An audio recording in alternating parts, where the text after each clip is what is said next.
250102300054. Di sini saya akan menjelaskan tentang pendidikan formal, pendidikan non formal, dan pendidikan informal. Dan satu lagi ada ilmu pendidikan. Nah, di sini saya akan menjelaskan pendidikan non formal terlebih dahulu. Nah, pendidikan non formal itu awalnya sebagai respon atas keterbatasan pendidikan formal. Pada awal kemerdekaan, Indonesia itu telah mengakui pendidikan non formal sebagai alat untuk mengatasi kesenjangan dan memberdayakan masyarakat. Nah, berarti pendidikan non formal itu sebagai jalur pendidikan di luar pendidikan formal yang dilakukan secara terstruktur dan berjenjang. Nah, tempatnya itu biasanya ada di masyarakat, kursus, PKBM, sanggar, dan lain-lain. Tujuannya adalah untuk mengembangkan keterampilan, pengetahuan, atau sebagai pelengkap pendidikan formal. Contohnya ada kursus musik, pesantren, sekolah minggu, bimbingan belajar, dan pelatihan kerja. Nah, kalau pendidikan non formal itu kurikulumnya fleksibel ya, bisa dilakukan oleh pelajar atau pendidik. Nah, ini ada contoh dari pendidikan non formal, ada PKBM, LKP, TPM, dan SKP.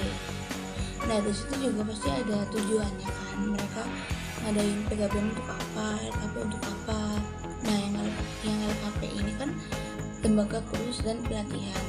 Di situ tuh untuk melatih masyarakat atau anak-anak yang di luar pendidikan formal untuk mengasah skill atau keterampilan mereka. Nah, jadi pendidikan non formal itu biasanya ada kegiatan yang gak didapatin di pendidikan formal. Itu kadang dapat poin plusnya sih, karena di pendidikan formal aja nggak dapet. Jadi yang dapat itu di pendidikan non formal gitu. Jadi anak-anak tuh bisa mengasah skill mereka, mengembangkan bakatnya mereka lewat pelatihan itu. Nah, kalau pendidikan informal itu biasanya pendidikan yang dilakukan di dalam keluarga atau lingkungan yang intinya tuh belajar secara mandiri. Sifatnya tidak terstruktur, tidak berjenjang, dan berlangsung alami. Tujuannya untuk membentuk karakter, moral, nilai, budi pekerti. Tidak ada kurikulum resmi. Untuk karakteristik pendidikan informal itu bisa dilakukan di mana saja. Terus peserta didik tidak harus mengikuti ujian. Tidak ada persyaratan tertentu. Tidak ada kurikulum dan jenjang pendidikan.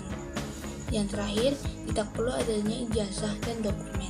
Nah, kalau pendidikan formal ini kan berjenjang, kayak SD, SMP, SMA, bahkan perguruan tinggi. Ini diselenggarakan oleh pemerintah. Nah, karakteristiknya itu setiap masuk pasti ada ujiannya. Terus ada ijazah atau administrasi kayak SPP. Terus kurikulum jelas atau terstruktur. Terus guru sesuai kualifikasi. Nah, sekarang untuk matkul ilmu pendidikan itu ada perbedaan antara pendidikan non formal dan pendidikan formal. Kalau pendidikan non formal itu biasanya bebas ya umurnya, dari umur berapa sampai umur berapa. Tapi kalau misalkan pendidikan formal itu biasanya mulai dari umur 5 atau 6 tahun. Nah, kalau misalkan peserta didik ini dapat pola asuh yang otoritas, gimana sih cara biar mereka nggak nakal? Itu tuh caranya kita menganalisis peserta didik cenderung pendiam, berarti kita kasih ruang buat bicara. Biasanya kan ada yang mendem sesuatu apa, jadi mereka terdiam gitu. Di dalam pendidikan kan pasti ada media kan. Nah, di sini tuh ada media yang biasanya pakai PPT, kalau nggak nulis. Itu tuh jadi lebih efektif buat peserta didik. Terus untuk media di pendidikan informal itu lebih abstrak dibanding di pendidikan formal dan informal.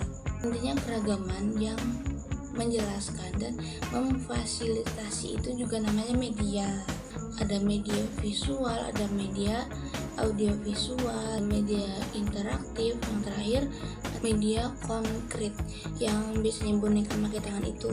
Nah, itu juga media. Nah, kalau sekolah memfasilitasi itu semua untuk siswanya belajar, biasanya belajar lebih nyaman, efektif, terus lebih fokus ke ya si belajarnya itu. Karena kalau misalkan ada yang kurang nih, terus siswa kan bisa bosan. Jadi ya sebisa mungkin sekolah bisa menerapkan itu, karena seluruh sekolah harusnya gitu sih, apalagi di pendidikan formal. Kalau pendidikan formal biasanya ya cukup, ya ada yang cukup, ada yang enggak, begitu. Sekian dari penjelasan saya, apabila ada yang kurang mohon dimaafkan.